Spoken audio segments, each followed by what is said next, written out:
I've been a long-haul truck driver for over 12 years, and in that time, I've seen just about everything the road can throw at a person. Deer, drunk drivers, even tornadoes. But nothing prepared me for what I saw last winter on Highway 313 in New Mexico. It was around 2:30 a.m., the kind of hour when the world feels like it's asleep and you're the only soul awake. My rig's headlights cut through the endless black desert highway. The CB radio was quiet, and all I could hear was the hum of the engine. I was hauling empty pallets back to Dallas, so the truck felt lighter than usual, almost gliding over the road. The desert air outside was freezing, and my coffee thermos had gone cold hours ago. I remember glancing at my fuel gauge and thinking I'd stop at mile marker 313th rest area, a place every trucker in the region knows. About 5 miles before the rest area, I saw something strange. There was a figure standing on the shoulder of the road. At first, I thought it was just a stranded driver or a hitchhiker. People sometimes misjudge distances out there, and walking along that highway at night is practically begging for trouble. As I got closer, the figure became clearer. It was a woman wearing a long white coat that fluttered in the wind. She had long dark hair that blew across her face. She wasn't waving for help. She was just standing there. Instinctively, I slowed down, leaning closer to the windshield. My high beams lit up the empty desert, and that's when I realized her feet weren't touching the ground. I froze. My heart hammered in my chest as the truck rolled past her. I forced myself not to hit the brakes. In my mirrors, I saw her turn her head slowly and look directly into my eyes, even though I was already a good 20 feet past her. Then she was gone. I tried to shake it off. Maybe I was exhausted, hallucinating. I told myself it was a trick of the headlights or dust playing games with my eyes. Finally, I pulled into the mile marker 313 rest area, my hands shaking on the wheel. It was one of those lonely, single building stops with one flickering light and a row of vending machines. Not a soul in sight. I got out to stretch my legs, telling myself some fresh air would clear my head. The desert night was dead silent, the kind of silence that presses on your ears. Then I heard it, a soft tapping. It was coming from the side of my truck. I whipped around, half expecting to see a coyote or another driver. But there was nothing, just the faint wind and my own shallow breathing. I climbed back into the cab, locked the doors, and decided to nap for an hour before driving again. I left the engine idling and leaned back, keeping one eye on the mirrors. Sometime later, I must have dozed off, because I woke to the sound of someone whispering my name. David. I shot upright, my heart slamming into my ribs. My cab was empty. I grabbed my flashlight and shined it out the window, and there she was, the woman in white, standing directly in front of my truck. Her face was pale and hollow, with empty black eyes that seemed to drink in the light. She didn't move. She didn't blink. I fumbled for the ignition, slammed the truck into gear, and peeled out of that rest area like a bat out of hell. My trailer rattled over the pavement as I sped down Highway 313, checking my mirrors every 5 seconds. After 20 minutes, I finally calmed down enough to breathe. The highway stretched out empty ahead of me, nothing but desert and sky.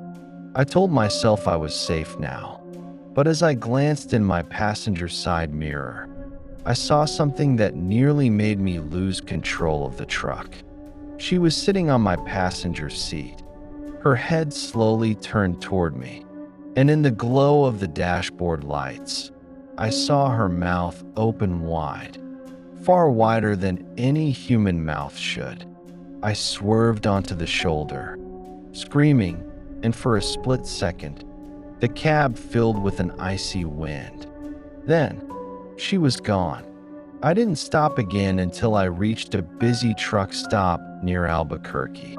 I parked under the brightest lights I could find and stayed there until sunrise.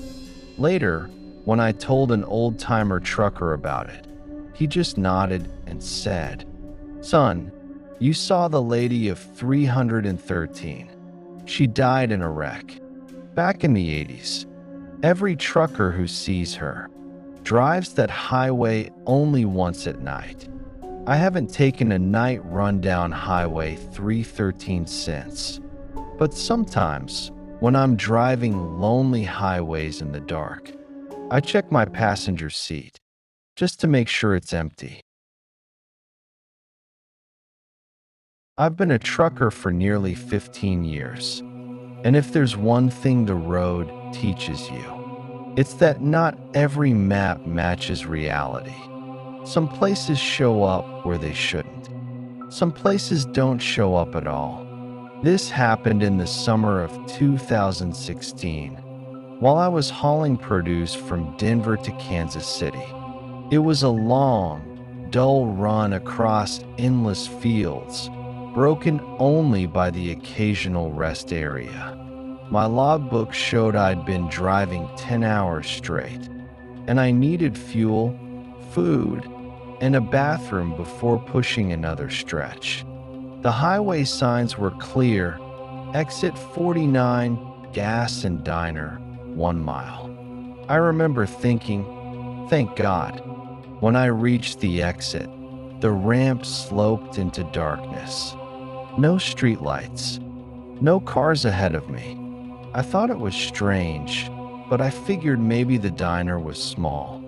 One of those places that barely survived off trucker business. At the bottom of the ramp was an old, flickering sign.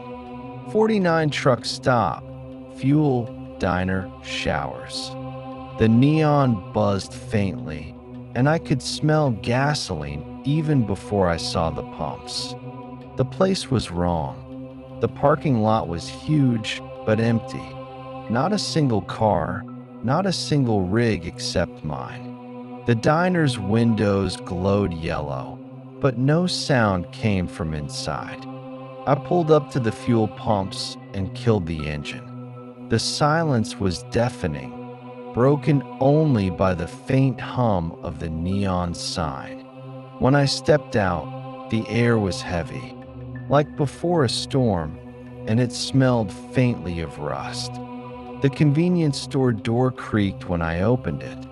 Inside, everything looked normal, too normal. Cans neatly stacked, bags of chips in rows. Magazines dated July 2016, but there was no cashier. I tapped the counter and called out, "Hello." No answer. That's when I noticed something. The air wasn't moving. Not the hum of a cooler, not the buzz of a soda machine. Dead still. I should have left. Every instinct told me to get back in my truck and go, but exhaustion makes you stupid. I grabbed a soda and a sandwich from the fridge, set them on the counter, and looked around for a bell or something. That's when I heard the bathroom door swing open at the back of the store. A man walked out. At least, I think it was a man. He was tall, thin, dressed in a trucker's denim jacket and cap pulled low. His face was pale, almost gray, and his eyes, God, his eyes looked like cloudy glass, as if they hadn't seen daylight in decades. He smiled, not a warm smile, the kind that makes your stomach turn. "Long haul?" he asked, voice gravelly. Yeah," I muttered. "Denver to Kansas City." He nodded slowly. "Lots of us passed through here." Then he just stood there, staring at me, not moving. I backed away, muttering, "I'll fuel up first." Back outside, I slid my card into the pump. The screen flickered but stayed blank. I tried again. Nothing. My hands shook as I looked around. The diner lights were still glowing, but now I noticed something. There were people inside, at least a dozen of them, sitting perfectly still in the booths. Men, women, even kids. None of them eating, none of them moving, just sitting. One of them turned her head toward me. Her face was pale, gray like the man in the store. Her eyes were dead glass. And then, all of them turned. Every single head in the diner snapped toward me at the same time. I bolted from my truck, heart hammering. I jumped inside, slammed the door, and turned the ignition. For a second, the engine coughed like it didn't want to start. That's when I saw the man from the store standing, right outside my driver's window.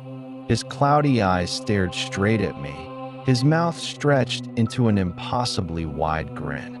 I hit the gas. The tires squealed, gravel spitting as the truck lurched forward. I didn't care about the logbook, didn't care about sleep. I just wanted out. But when I got back to the highway, the exit sign was gone. There was no ramp, no neon, no truck stop. Just endless highway stretching into the dark. Hours later, I pulled into a busy pilot travel center, shaking so badly I could barely park. I stumbled inside, babbling to the cashier about exit 49. She frowned and said, "Honey, there ain't no exit 49 on this route. Closest truck stop is 40 miles back." I checked the map. She was right. No exit 49, no diner, no truck stop. I don't know what I saw that night, but sometimes, when I'm on a dark highway and I see a glowing diner sign in the distance, I think of those pale faces, those glassy eyes watching me, and I never, ever stop